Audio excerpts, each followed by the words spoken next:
Hey guys, hope everyone is doing good. This is Akhil from Group 3 and my teammates are Pradeep and Kirti. So this presentation is about Tendroid, an information flow tracking system for real-time privacy monitoring on smartphones. Most people want to secure their private data from others for their own reasons. Most people do not know that their privacy is leaking without even a signal through the smartphones. So there are few third-party applications which tracks our sensitive data and use them for their own benefits. So applications which do not come with operating system are considered as third-party applications. To overcome this hack of private data and identifying the danger third-party applications, Taindroid came into the light. So Taindroid is a mobile device taint tracking analysis system for smartphones. So with the help of Taindroid, we can actually detect the background process of the application and finds the journey of the data. So private data like passwords, IMEI numbers and messages, phone numbers are identified when they are being exchanged between applications. Today, smartphone operating systems frequently fail to provide users with adequate control over and visibility into how third-party applications use their private data. For example, if a user allows an application to access her location information, she has no way of knowing if the application will send her location to the location-based service, to advertisers, or to any other entity. As a result, user must blindly trust the application whether their private data is handled properly or not. So, Traindroid is the extension to the smartphones. It is to track the behavior of the third-party applications. The Android main goal is to provide a simple way to detect and block the untrusted applications. The motivation is to track the flow of data and protecting the sensitive information. The Android monitor and identify when sensitive data is being leaked or exchanged in real time from the device through third-party applications. The Android analyzes the behavior of application and tracks the journey of the data. The Android automatically labels data from the private sources and transitively applies labels to them. Taintroid logs all the tainted data that leaves the system.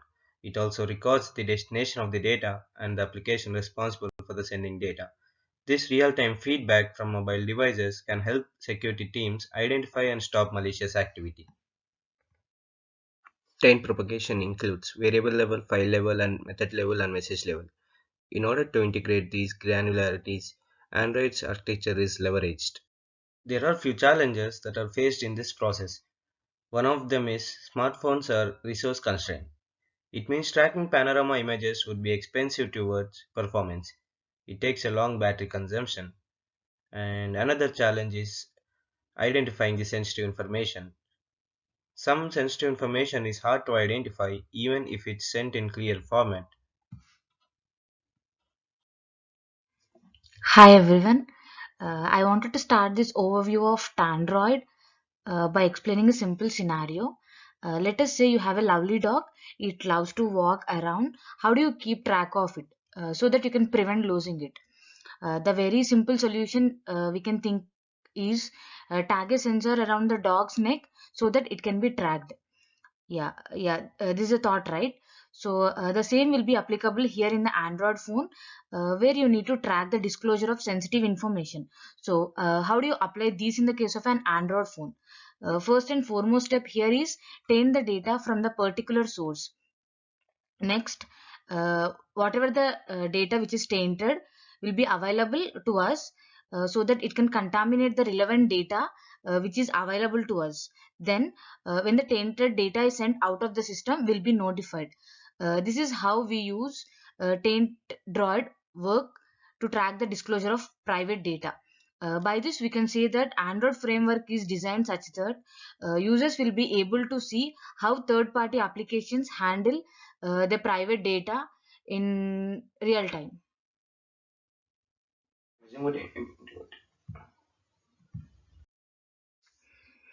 We all know that how important our private and sensitive data is important for us. So, like there are many challenges to monitor this private information. Firstly, they are resource constrained. and most of the third party applications are interested with different type of private information, such as tracking location and access to pictures and contacts, etc. So the context based privacy sensitive information is very dynamic, and it's very difficult to identify even when it is sent in the clear format. For example, if you're sending your location using WhatsApp, like the location will be sent to the other user in the form of coordinates. As it is a float value and changes continuously, it is very difficult to handle. And next is there will be inter-process communication between different applications in the smartphone. For example, like WhatsApp and Facebook communicate each other, and the other best example I can say is that the cam scanner applications will be getting access to our camera and file system in the background. This is like how inter-process communication works, and almost all the applications which will be having access to the other application will share information in the background. We have many existing dynamic taint analysis techniques, but we are facing some issues with the existing one. So let us see what are all the existing issues we are facing with these techniques. First is instruction level instrumentation. It will incurs 2 to 20 times a slowdown in addition to the slowdown introduced by the emulation, which can directly say us that it is not suitable for the real-time analysis. Second is the taint explosion problem. Here, developing accurate taint propagation logic and has proven challenging for the x86 instruction set. Next is the taint loss problem. Taint loss can happen if complicated instructions such as exchange, repeater, move are not instrumented properly. Let us see how this taint droid approach how really works. First, we instrument the VM interpreter to provide variable level tracking within untrusted application code. Next, using this particular variable semantics provided by the interpreter provides a valuable context for avoiding the taint explosion, which has been observed in the x86 instruction set. Additionally, by tracking variables, we maintain taint markings only for data but not code. Second, we use message level tracking between applications. Tracking taint on messages instead of data within messages minimizes IPC overhead while extending the analysis system wide.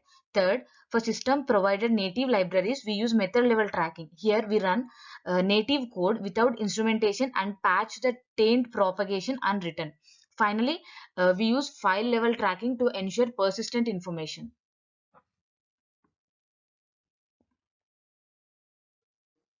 Hello everyone, Pradeep here. Coming back to presentation.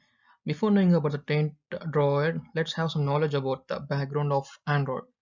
Android is a Linux-based open source mobile phone platform.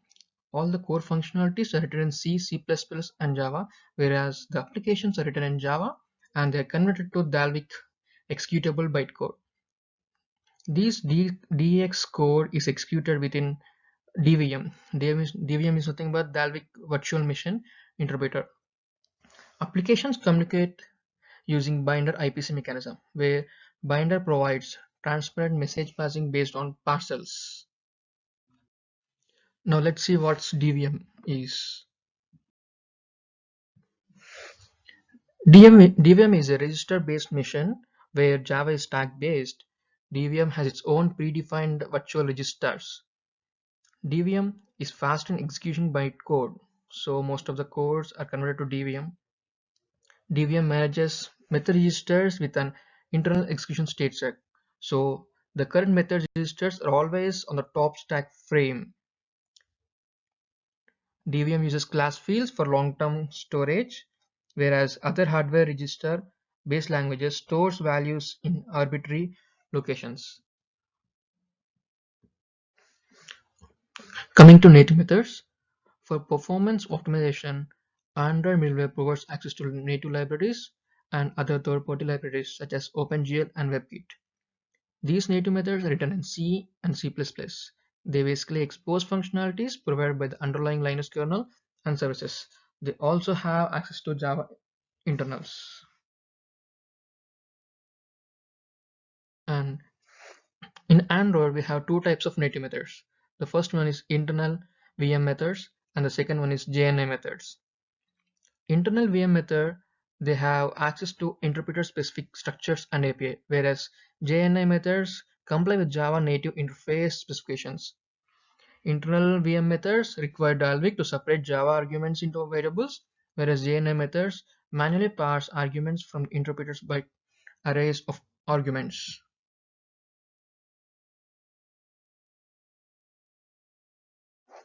Coming to binder IPC. All Android IPC occurs through binders.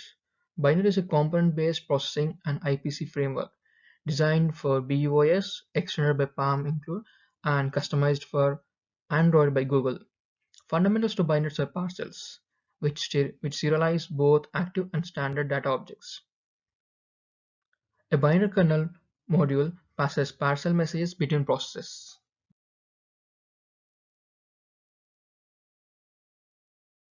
Coming to the main topic, this figure illustrates about the taint-rod architecture. In the first step, information is tainted in the trusted application. After tainting data in trusted application, a native method called by taint interface stores the taint in virtual taint map. This is shown in the second step. Here, taint tags are propagated by the Dalvik VM interpreter according to the data flow rules. In fourth step, when the tainted information is used in IPC transaction, modified Blinder library verifies that taint tag parcel has all the combined data in the parcel.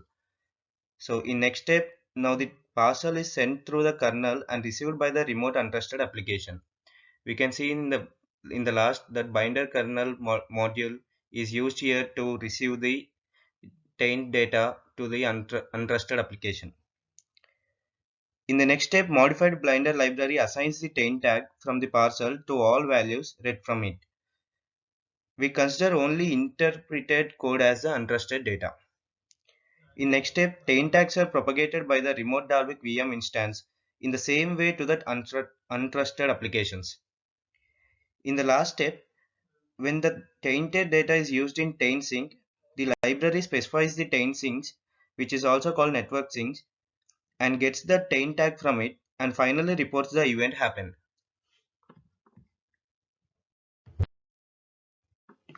During the implementation of this architecture, we faced few challenges in this system. They are taint tag storage, interpreted code taint propagation, native code taint propagation, IPC taint propagation, and secondary storage taint propagation. Let us discuss in detail about them. First one, taint tag storage. Let me tell you about dynamic taint analysis. Dynamic taint analysis is a technique that tracks data dependencies from an origin. The system commonly stores tags for every data byte or word. The tagged memory will be in the form of unstructured and without semantics. Sometimes they are stored in non-adjacent ways. So because of this, taint tag sometimes affects performance and memory overhead, whereas taint-droid uses variables semantics within Dalvik interpreter. Here, taint tags are stored adjacent to variables in memory providing spatial locality, as shown in the below figure. Dalvik has 5 variable types for taint storage. First one, method local variables. Second, method arguments. Third, class static fields. Fourth, class instant fields. And finally, arrays. Method local variables and method arguments are stored in internal stack. Dalvik stores 64-bit variables as two 32-bit registers on internal stack. Class fields. Taint tags are stored adjacent to the class fields and arrays inside the VM interpreter internal data structure. Taint-droid stores only one taint tag per array to minimize storage overhead.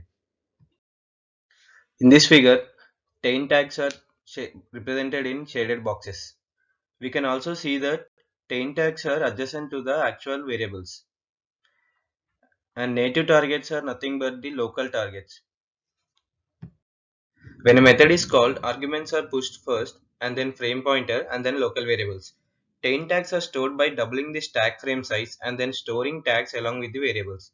In the third point, we can see the storage I is double 2i after modification. In DVM, each word is stored in two 32-bit registers, so it becomes 2i plus 2. Second one, interpreted code taint propagation. Taint-droid implements variable level taint tracking within the Dalvik VM interpreter. Taintroid initially tracks primitive data types like float, int, character, etc. However, there are few cases when object references must become tainted to make sure the propagation operates correctly or not. So in these cases, we are going to address why these cases are exist. Let us discuss about taint propagation logic and tainting object references. Taint propagation logic. As we discussed before, Taintroid primarily tracks primitive data types, and it also tracks reference objects. Let us begin by defining taint markings, taint tags, variables, and taint propagation. Local variables and arguments are represented as Vx. Class field variables are denoted as Fx to indicate a field variable with class index x. Class instant fields are represented by Vy Fx, and arrays are denoted as Vx.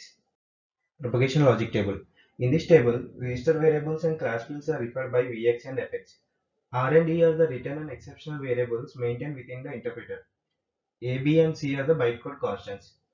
Retrieval and assignments are distinguished by the position of variable with respect to the symbol.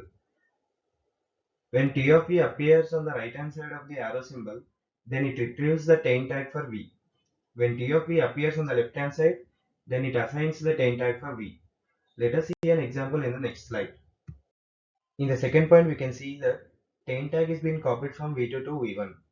This is how it works. Tainting object references. Propagation rules in first tables are straightforward with two exceptions.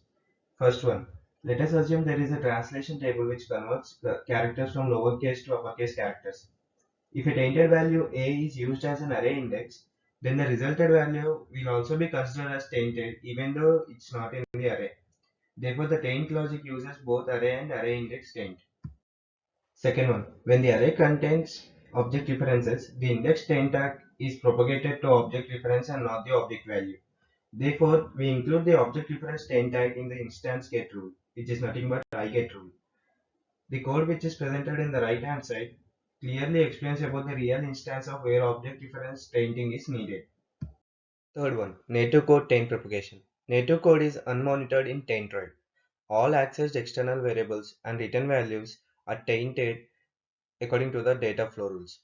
This tainting is achieved using manual instrumentation and heuristic methods depending on the situational requirements. There are two types of native methods. One is internal VM method and another one is JNI methods. VM methods. Internal VM methods are called directly by interpreted code, passing a pointer to the argument and a pointer to the return values. When manually inspected and patched them for taint propagation, 185 internal VM methods are identified in Android version 2.1. However, patching is required only for 5 of them. JNI methods. JNI methods are invoked through the JNI call bridge. The call bridge passes Java arguments and assigns a return value using the string. Whenever a JNI method returns, Taintroid consults a method profile table for tag propagation updates.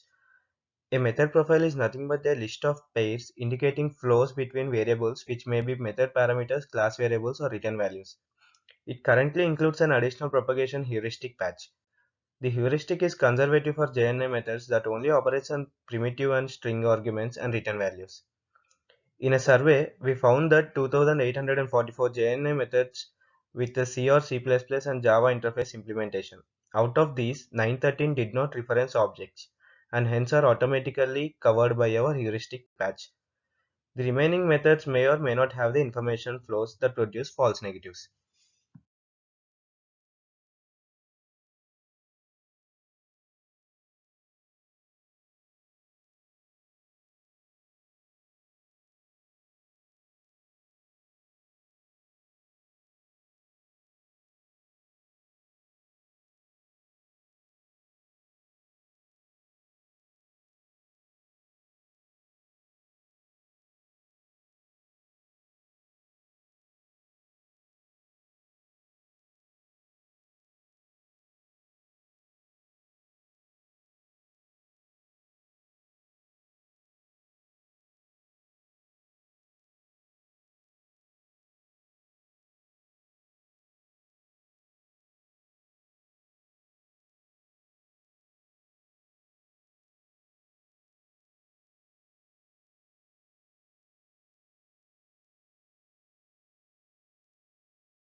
In this slide, you can see the outcomes of the survey. Fourth one, IPC taint propagation. Taint tags must propagate between applications when they exchange data. Tracking step-by-step affects performance and memory overhead. So message level taint tracking is used to minimize the performance and storage overhead. If one of the variables in message level is tainted, then the whole message is considered as tainted. For an example, if an IPC parcel message contains a scalar values, the receiver may unpack the string without propagating all taint tags, and thus he gets the scalar values. Hence, to prevent the applications from removing taint tags in this way, the current implementation protects the taint tag at message level. Fifth one, secondary storage taint propagation. Few taint tags may be lost when data is written to a file. Taint tag is updated whenever the file is written and tag is propagated on the file read. One tag is reserved for the whole file and stored in the extended attributes of the file system. To achieve this, removable SD card and extended attribute support for Android host file system were implemented. This leads to false positive and limits the grain of taint markings. Last one, taint interface library. Taint source and sync logic are abstracted into a single taint interface library. It performs two functions. First one is add taint marking to variables and second one is retrieve taint marking from variables. The library only provides the ability to add, not set, and clear taint tags, so that the functionality could be used by the untrusted Java code to remove taint markings. The developer passes a variable or value so that the return value has the same value with addition to specified taint tag. There won't be a much complication for retrieving from variables in the stack storage. Using Tendroid for privacy analysis requires identifying privacy sensitive sources and instrumenting these particular taint sources within the operating system. However, complex operating systems such as Android provide applications information in a variety of ways. Example, direct access, service interface, so this and all. So placement with respect to information type is available in the five types: low bandwidth sensors, high bandwidth sensors, information databases, device identifier, and network taint sync. Next, let us see how these low bandwidth sensors and high bandwidth sensors work. A variety of privacy sensitive information types are acquired through low bandwidth sensors. For example, location and accelerometer. Such information often changes frequently and is simultaneously used by multiple applications. Therefore, it is common for a smartphone operating system to multiplex access to low bandwidth sensors using a manager. This sensor manager represents an ideal point for taint source hook placement. Next is the high bandwidth sensors. Privacy sensitive information sources such as the microphone or and camera are high bandwidth sensors. Next is the information databases. Address book and SMS messages data is stored in file databases, so the whole is tainted. Next is the device identifiers. Information that uniquely identifies the phone or the user is privacy sensitive. Not all personally identifiable information can be easily tainted.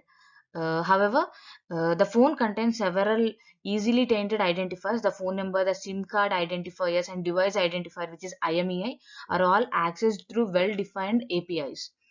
Next is the network taint sync. Our privacy analysis identifies when tainted information transmits outside the network interface. Application study. A survey was conducted on 1100 applications, which were taken from 22 different Android markets. This survey revealed that one-third of the applications require not only camera, microphone access, but also internet access. From these applications, 30 were selected for manual testing, which involves installation, registration, and execution of functionalities. During the testing, which lasted for 100 minutes, the logs are recorded from the system. They contain information from tainted binder messages, tainted file outputs, and tainted network messages. Using TCP dump on Wi-Fi interface, network traffic was also recorded. This table gives the information of 30 applications and the permissions required for them. This table gives info of privacy violations done by 20 applications. After the study on 30 applications, we found the sensitive data leaks as follows. Phone number was shared to the servers by 21 applications, whereas the device ID was shared by 7 applications and the location was shared by 15 applications. And one application shared all the three details. One of the applications sent the location in the binary format to the server, whereas the rest of them sent in the plain text. Out of 105 applications flagged by Android, 37 were legitimate use.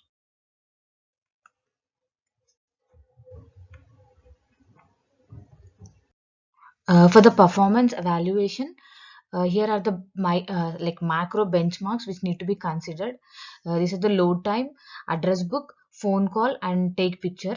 The load time can be defined as it's a duration when an app is clicked and the activity is displayed. The whatever the time lapse is, that is the load time. Next, the address book and account creation time and read time. A phone call duration from pressing dial button to in call mode. This is like whatever the duration when you are dialing the button and like when the call gets started. Next is the take picture duration from pressing the camera button, like which is a symbol, and whatever is the preview mode, whatever the duration is between those that is known as take picture. Next is the performance evaluation, Java micro benchmarks. Here are the five terminologies we need to consider while doing performance evaluation in Java micro benchmarks. These are the sieve, loop, logic, methods, and float. The sieve can be defined as not defined. It can be used to find the prime numbers, and the loop test uses sorting and sequence generation to measure the compiler optimization of the loops. Basically, this can this can be more defined as whatever the sorting and sequence generations we have, that can be used to do the optimization of the loops whatever we are using in the code. Next is the logic. So we can test the speed with virtual machine executes the decision making instructions. Next is the methods. The method test executes recursive function calls to see how well the virtual machine can handle the method calls whatever we have. Next is the float. It simulates the 3D rotation of objects around a point. These are all need to be considered when we are doing performance evaluation. Next is the performance evaluation for inter-process communication benchmarks. Here, the client and server applications are developed which perform binder transaction as fast as possible. Service manipulates account object by provided interfaces which are get account and set account. Experiment measures the time for the client to invoke interface paired 1,000 times. So this table gives us the clear idea for the memory of the client and service for the Android and Android. We can see that like the memory of the client has been increased little, and the time lapse also has increased, and for the service also the memory has been increased for Android to Android comparison. Limitations. As we know, every invention is bounded with some limitations. Android also has some limitations. They are: Android does not track control flows. A truly malicious app can exfilter privacy-sensitive information through control flows. Android cannot track info which are already left on the phone. Android cause false positives when track information content configuration identifiers. Android does not currently track taint tags on direct buffer objects because the data is stored in opaque native data structures. When an Android shares mobile country code and mobile network code as configuration parameters, then all the Android information will be exposed. To avoid the leakage of personal sensitive data, few related works are going on. OS level protections are used in Android and Windows mobiles to prevent the access to sensitive information. Privacy Oracle and Tight-Lip tools are used to analyze applications for privacy-sensitive information leaks. Halder and team instruments the Java string classes with taint tracking to prevent SQL injection. Oak and team instruments a JavaScript interpreter to prevent a cross-site scripting attacks. Conclusion: To prevent the malicious activity in smartphones, Taintroid is used to detect the spam applications and protects the device private data without being leaked. As we discussed earlier in this presentation, only data is exchanged when the user is giving enough rights to the third-party applications. So it is a responsibility of every individual to give only required permissions to third-party applications so that any personal data is not exchanged to the third-party applications. Thank you.